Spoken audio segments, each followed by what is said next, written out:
Hoy te pedimos perdón si tú has visto en nosotros equivocaciones, errores, pecados. Perdónanos y ayúdanos cada día, Señor, a estar limpios para ti, a ser dignos, que nuestro cuerpo, nuestra alma y nuestro espíritu sea hallado irreprensible en el momento en que tú vengas, Señor, porque queremos agradarte. Ponemos este grupo, Señor, los que vayan entrando, a todos los que les compartimos, Señor, tu santa palabra, para que día a día se fortalezcan, se comprometan contigo, Señor, y para que en cada vez que tú nos permites reunirnos aquí en este chat, seas tú fortaleciéndonos. Lo necesitamos mucho. Háblanos, glorifícate, manifiesta tu voluntad en esta noche, porque te lo pedimos humildemente en el nombre de nuestro Señor Jesucristo. Amén. Amén. Amén.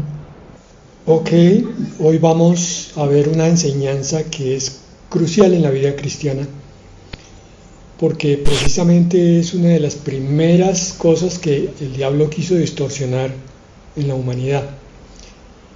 El título es ¿realmente quién soy yo?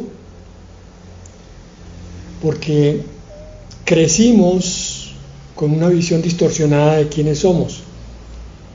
Muchas veces nos afectaron comentarios, burlas, matoneo y otras cosas que marcaron nuestra personalidad de una manera un poco asustadiza o prevenida, o con espacios de nuestra personalidad cerrados a la intimidad por esa cantidad de traumas que se van coleccionando, pero principalmente por el hecho de que ignoramos quiénes somos. Entonces, crecemos a veces con una falsa visión de quiénes somos, tanto espiritual como moral y como físicamente. Hoy estamos viendo una crisis muy grave a nivel físico. Hombres y mujeres están creyéndole demasiado a ciertos modelos de belleza física en las redes sociales y por tanto se están llenando de vacío y de desajustes, de inconformismo con su propio cuerpo, y están llenando las salas de cirugía de los cirujanos plásticos para cambiarse el físico porque no están contentos consigo mismos. Eso es apenas un reflejo del descontento que hay a nivel personal, a nivel moral, a nivel intelectual. No nos aceptamos bien, vivimos descontentos con nosotros, caminamos así, nos enfrentamos a infinidad de situaciones con esos traumas, y esas situaciones que debieran ser agradables se convierten en nuevos traumas y por tanto en nuevas carencias de nuestro ser. Sin embargo, hay una verdadera visión de quiénes somos de acuerdo a la Escritura.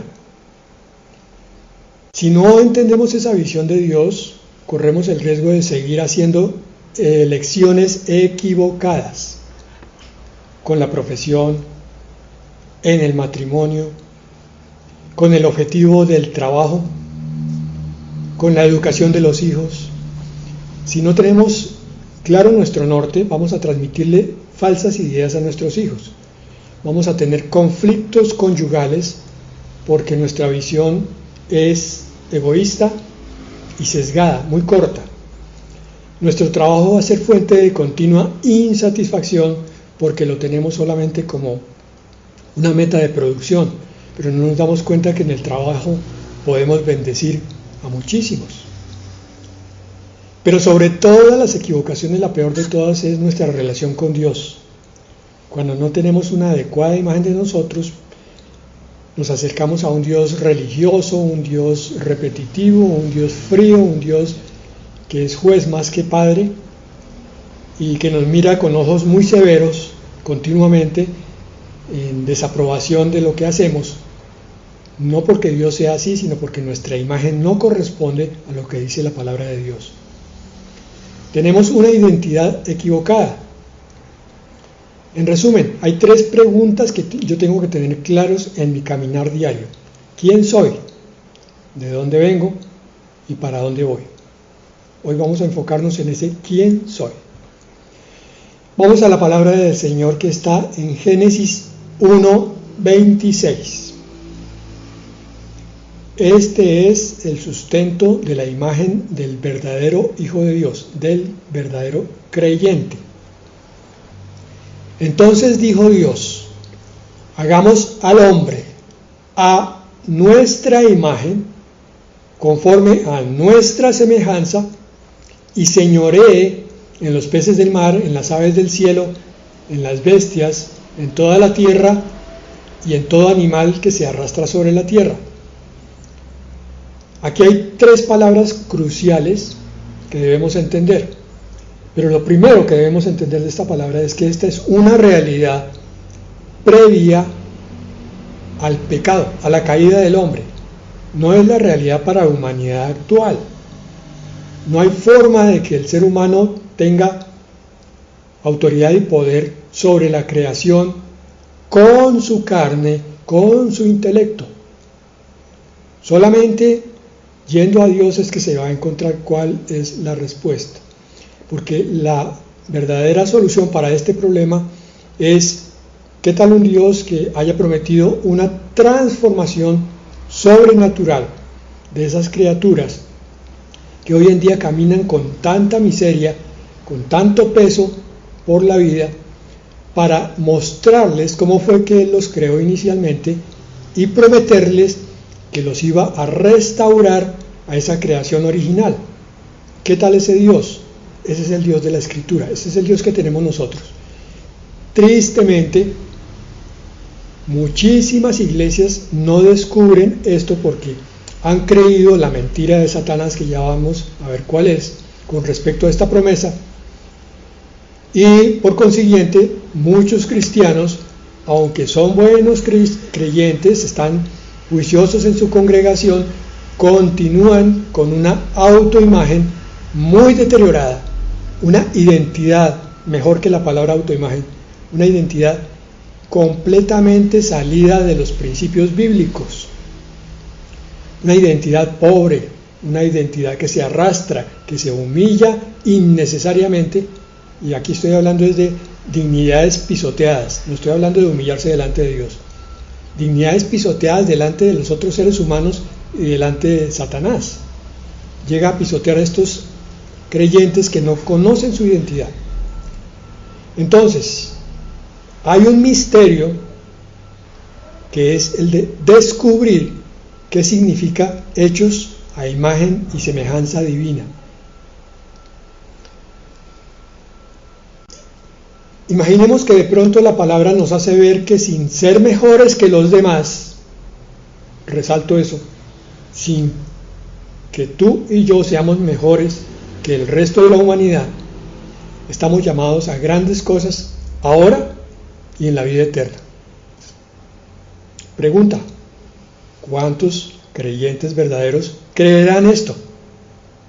Llamados a grandes cosas.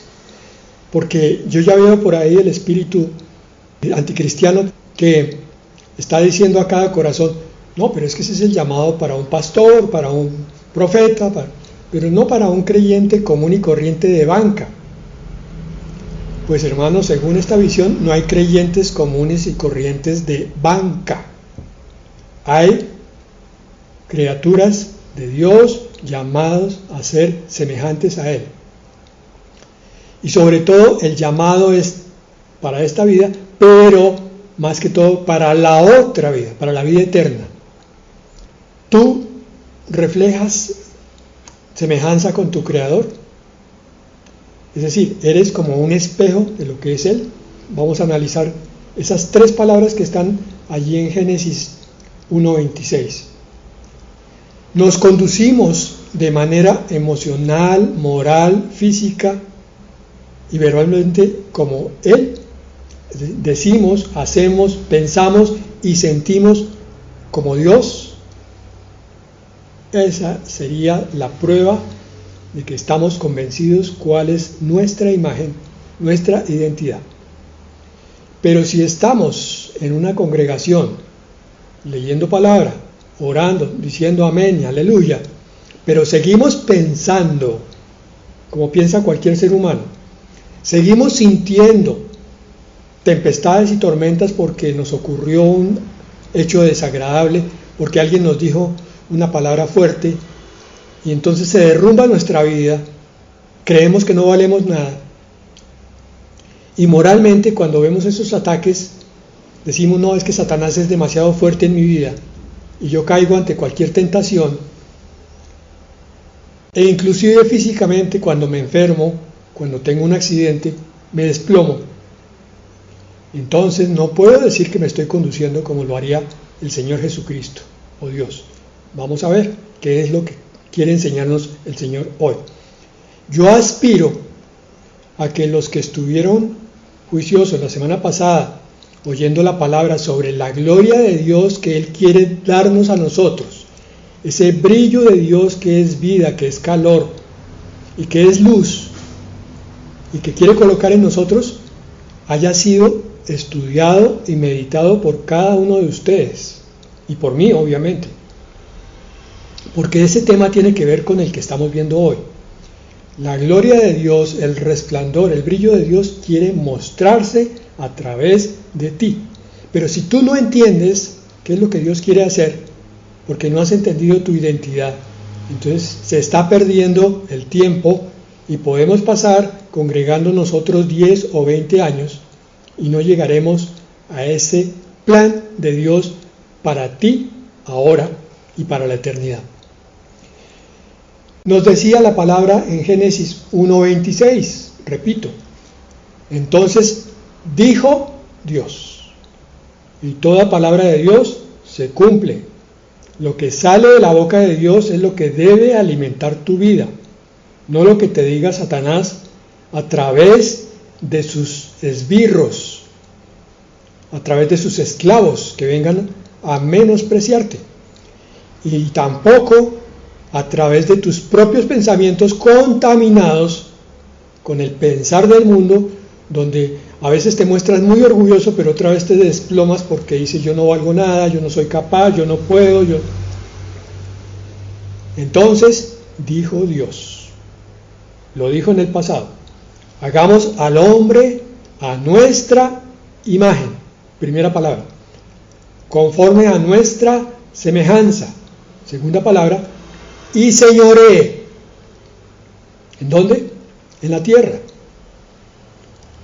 El plan de Dios en esta palabra es que el hombre fuera un gobernador de la creación a través de su unidad con Dios.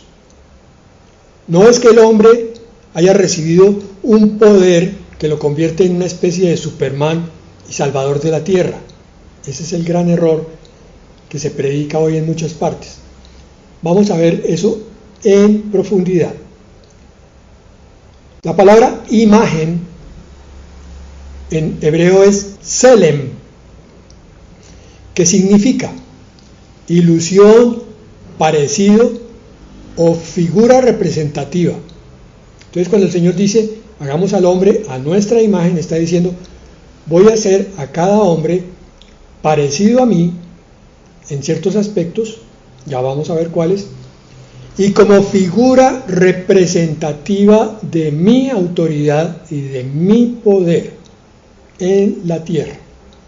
No significa que ahora tú entiendes esto y entonces sales corriendo a dar órdenes a diestra y a siniestra, se abre el mar rojo, salten peces de aquí, porque eso no va a pasar a menos que haya un entendimiento del resto de la escritura. Bueno, entonces cuando el Señor dice a imagen, está diciendo tú estás llamado a ser un espejo de alguien divino. ¿De quién? Pues de Cristo. Por eso el Señor lo mandó en figura humana, figura corporal, para que nosotros nos identificáramos con Él y supiéramos que con su poder podemos llegar a ser semejantes a Él en varias cosas, vuelvo y repito, que más adelante veremos. La palabra semejanza, dijo, hagámoslo a imagen y semejanza. También quiere decir parecido, en hebreo es demut, parecido, apariencia, aspecto y figura. Es interesante que pensemos en todo esto. Espero que estén interesados en lo que estamos hablando, que no haya por ahí alguien bostezando y aburrido, porque aquí salen muchísimas implicaciones para las 24 horas de cada día de tu vida. Este parecido y semejanza nos hace entender que el Señor nos hizo a nosotros teniendo como modelo la imagen del Verbo encarnado, el que se iba a encarnar muchísimos miles de años después de la creación.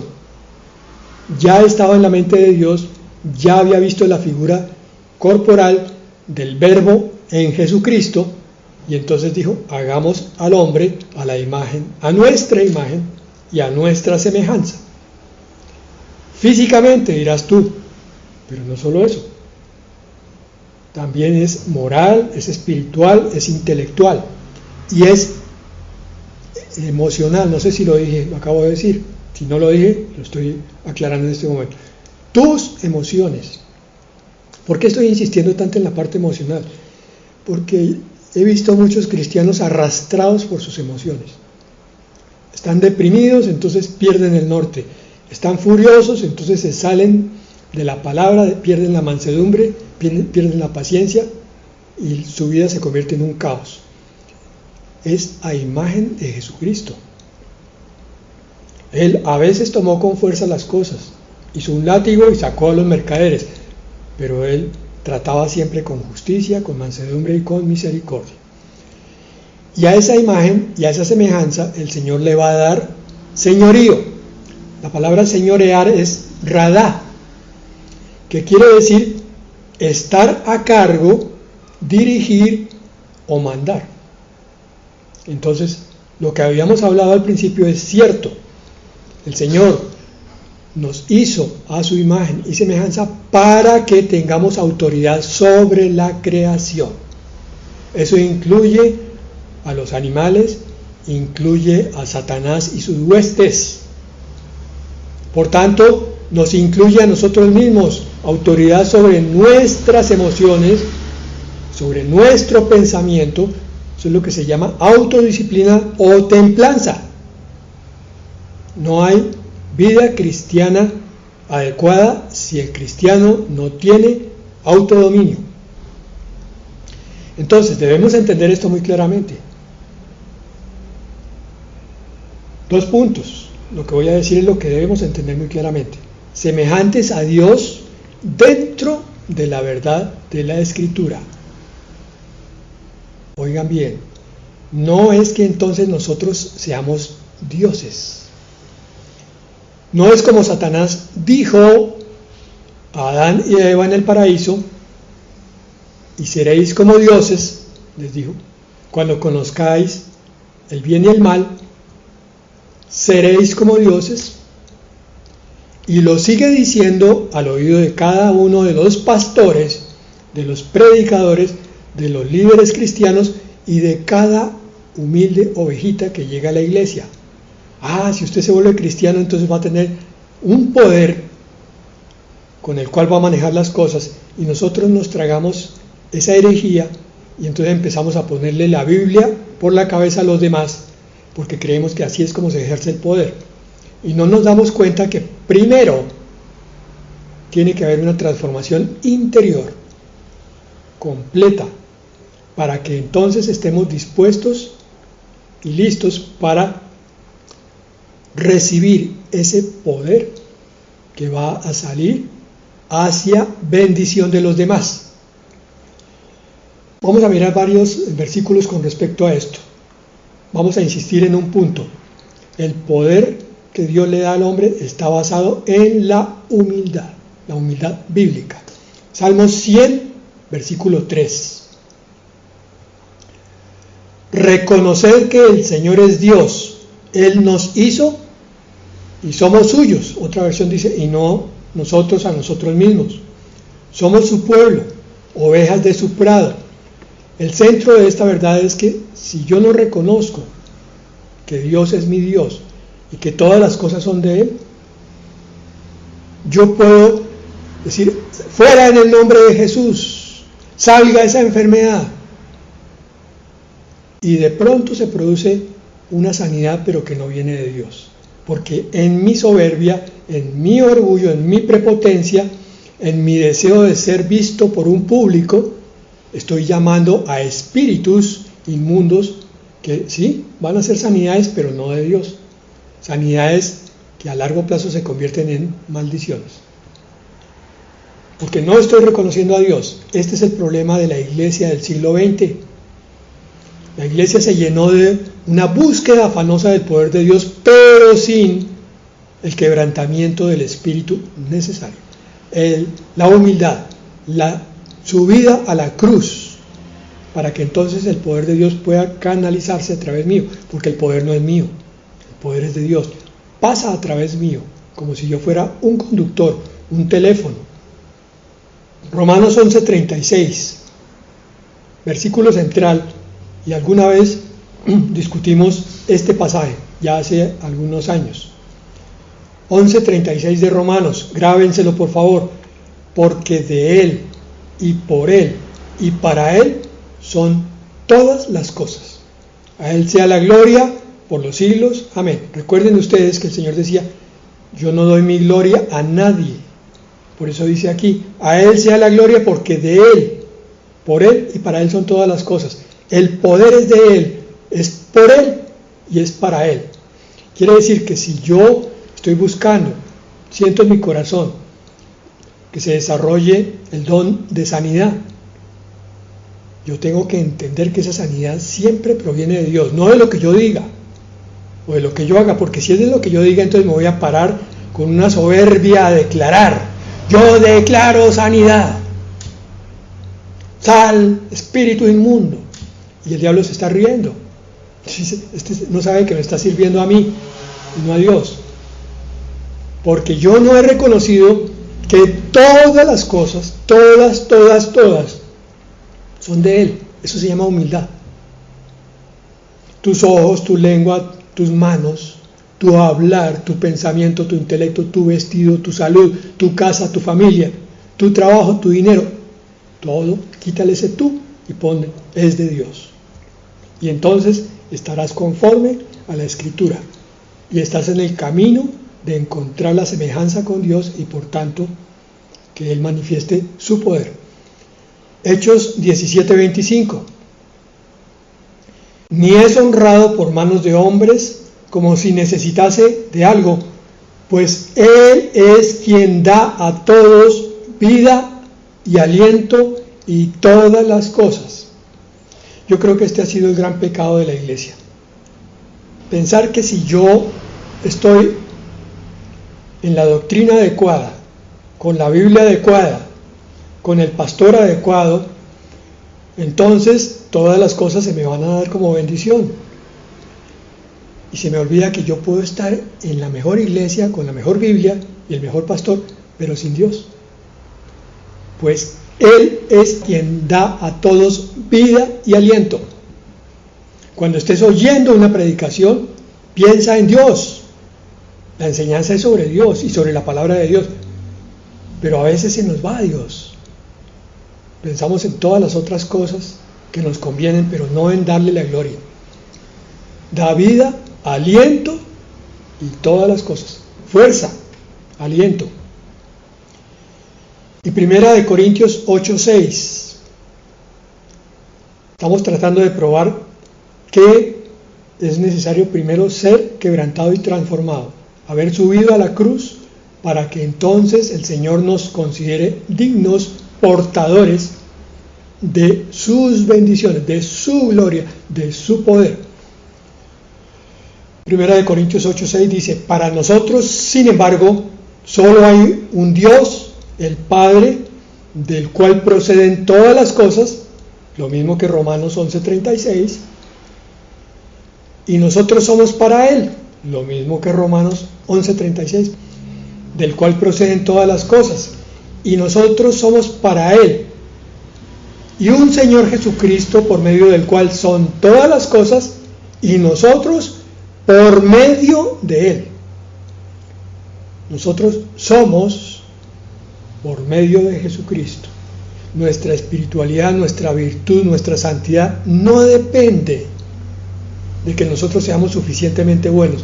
Depende de que en nuestra humildad nos hayamos entregado, postrado a la autoridad de Jesucristo en nuestra vida. Estoy hablando palabras crudas que para la iglesia del siglo XX estaban borrosas. Esperamos que este siglo XXI, por cuenta de las pruebas que han venido sobre la tierra como inicio de dolores, haya producido la suficiente humildad en el corazón de cada creyente para que hoy pueda decir: el Señor es mi Dios y de Él es todo. Todo lo que soy es por Él. Hoy vamos a terminar, mañana continuamos con el tema, pero con una última parte, así que si me extiendo un poquitico, por favor, perdónenme, pero es importantísimo que esto quede completo hasta aquí. ¿Cuál es el misterio de la imagen y semejanza a Dios? Es su imagen y su semejanza. Requiere entregarse al Señor para que Él traiga la revelación. Y yo pido en este momento que todos estén con ese corazón inclinado, dándole gracias a Dios y queriendo comprender cómo es la verdadera vida cristiana transformada. Es entendiendo los siguientes versículos que vamos a ver. Efesios 1:10. A ver, ¿cómo es que yo puedo ser usado por el Señor? Dice: cuando llegue el tiempo preciso, Dios reunirá todas las cosas, las que están en el cielo y en la tierra, bajo una cabeza, que es Cristo. ¿Oíste bien? Este es el cumplimiento de las dispensaciones de Dios, del tiempo de Dios. Este es el cumplimiento, primero del milenio y segundo de la vida eterna. Pero este es el cumplimiento también de los que están en santidad. Entonces dice aquí, el plan de Dios, resumido en Efesios 1:10, es reunir todas las cosas: la tierra, el espacio, los planetas, las estrellas, las criaturas de este planeta, los animales, los seres humanos y los seres angélicos, todos debajo de una cabeza, que es Cristo. O sea, Cristo va a comandar toda la creación. ¿Y eso por qué? Porque Cristo, como es la imagen viva del Dios eterno, el Padre, Él es sabio, Él es bueno, Él es misericordioso. Entonces va a regir el universo con todos esos atributos divinos. Por consiguiente, el universo va a marchar bien. Los problemas que hay hoy es porque estamos gobernando mal las cosas, nuestras casas, nuestras familias, nuestras ciudades y nuestras naciones, y a nuestro mundo por consiguiente. Entonces hay un caos, porque todo el mundo está bajo el maligno. La cabeza hoy, para los que no creen en Dios, es Satanás. Pero unos pocos entendidos, entre los cuales estás tú, está comenzando a comprender por qué hay que ser obediente. Porque el propósito de Cristo es la armonía del universo. Armonía significa que marche todo bien, en orden, sin contratiempo, ni golpes, ni roces. Tanto la creación del espacio, de los planetas, como la más pequeña, la más mínima. Por consiguiente, el hombre, su organismo, su familia, la iglesia, todo. Pero si están bajo una cabeza, que es Cristo. Efesios 4:15, vamos a profundizar más todavía. Más bien, al vivir la verdad con amor, creceremos.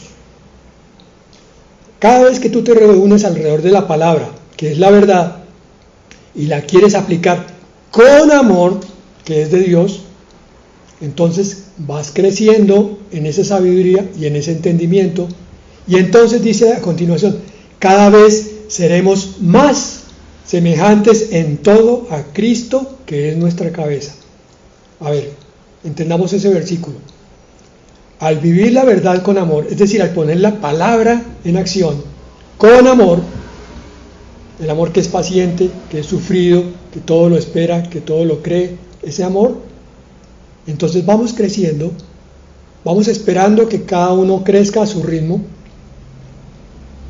y por consiguiente vamos siendo transformados a la imagen de Cristo. Pero dice aquí, más semejantes en todo a Cristo, que es nuestra cabeza. En el versículo anterior, Efesios 1:10, nos hablaba de que toda la creación va a estar bajo una cabeza que es Cristo. Ahora nos está diciendo que hay un grupo selecto que se llama Iglesia, cuya cabeza es Cristo. ¿Ves, hermanos? La cabeza no es el pastor.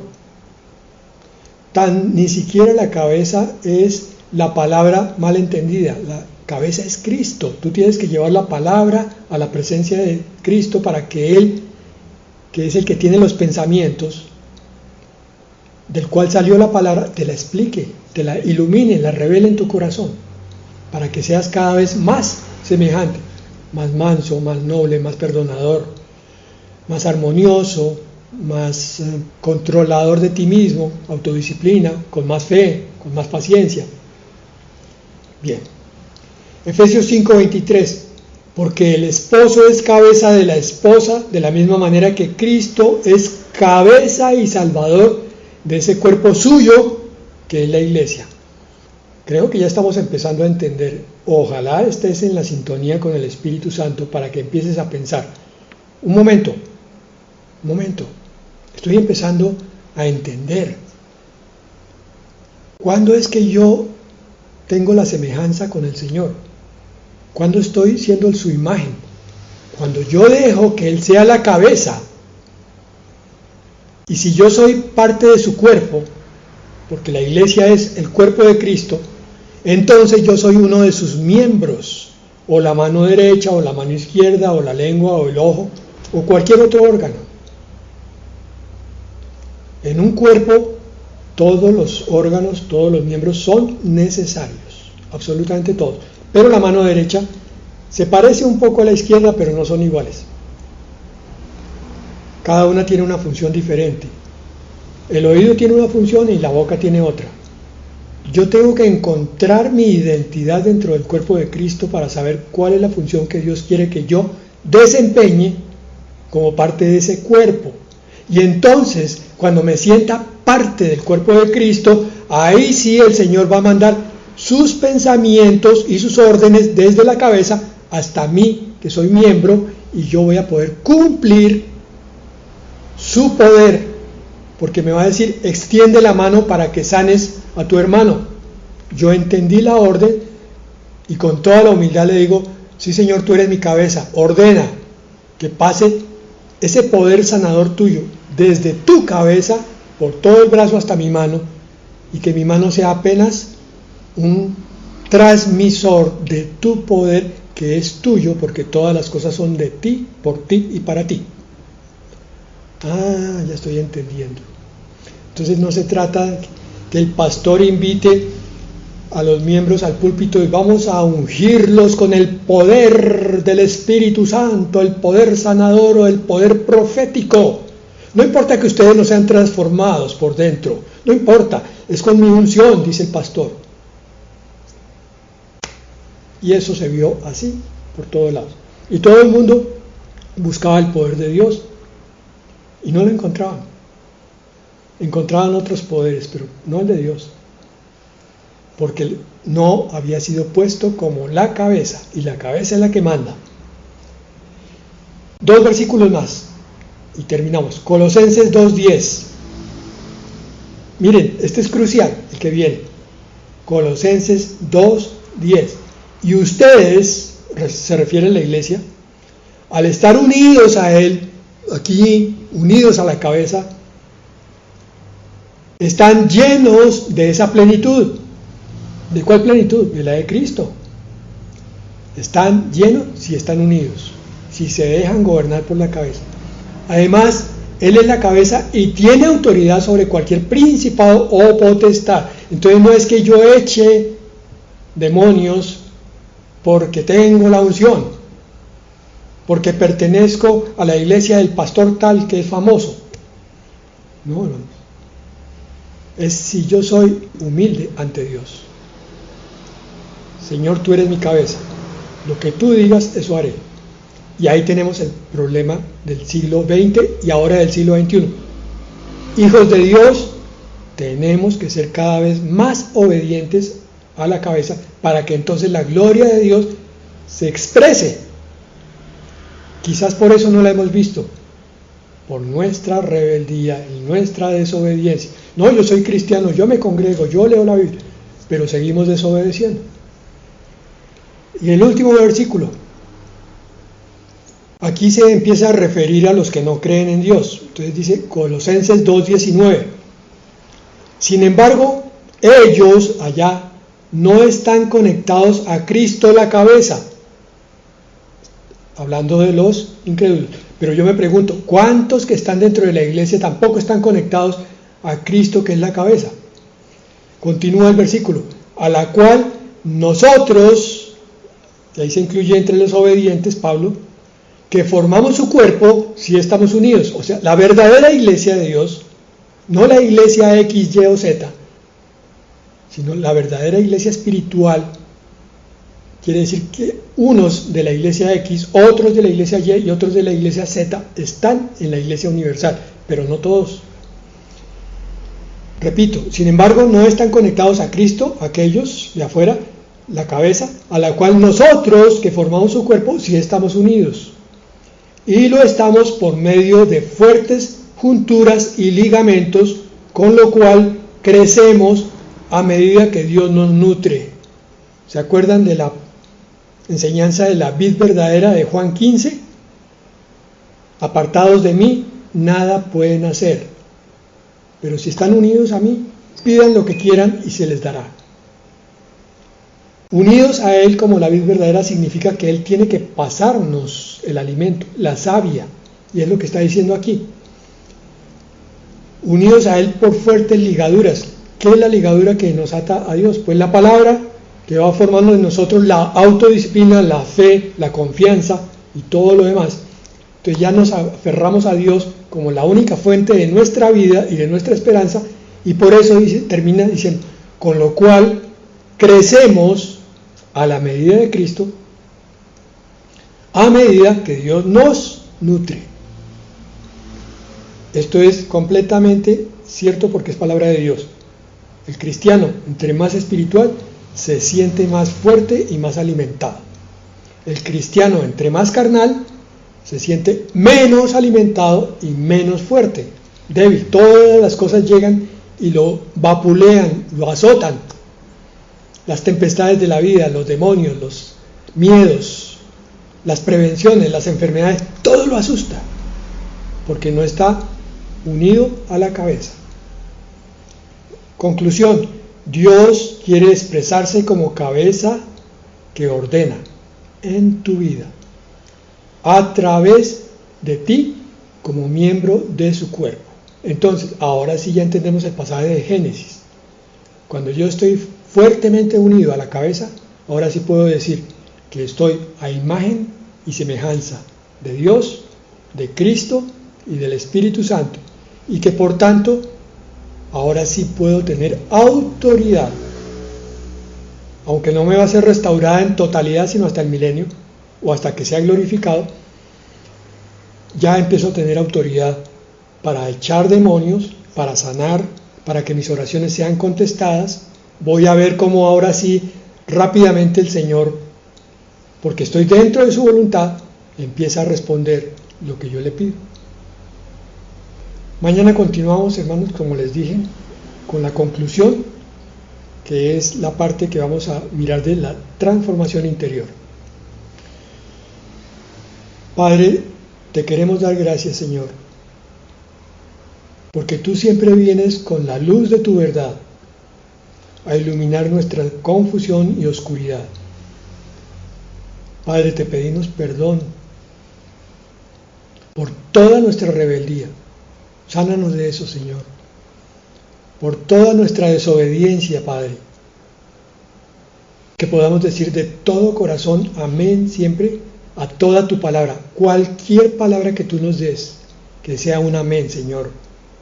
Y que sea cumplida al pie de la letra. Eso solamente lo puedes hacer tú en nosotros, Señor. Danos ese espíritu parecido, semejante, igual al de Cristo en obediencia. Hazlo tú, Señor, en nosotros, en cada uno de los que estamos dispuestos a que tú hagas tu obra, a que tú te glorifiques, Señor, y a que nosotros te alabemos diciéndote que tú eres el dueño y Señor de todo lo nuestro y de todo el universo. Padre, bendecimos tu nombre. Hoy te glorificamos, Señor. Hoy exaltamos al Dios altísimo, al Dios eterno y poderoso, al Dios de nuestra vida, de nuestra mente, al Dios de nuestras emociones, al que controla todas las cosas dentro de nosotros, al que es el Padre, dueño y Señor de cada instante que nos toque vivir aquí en este mundo y en la eternidad. En el nombre de Jesús te damos las gracias. Amén.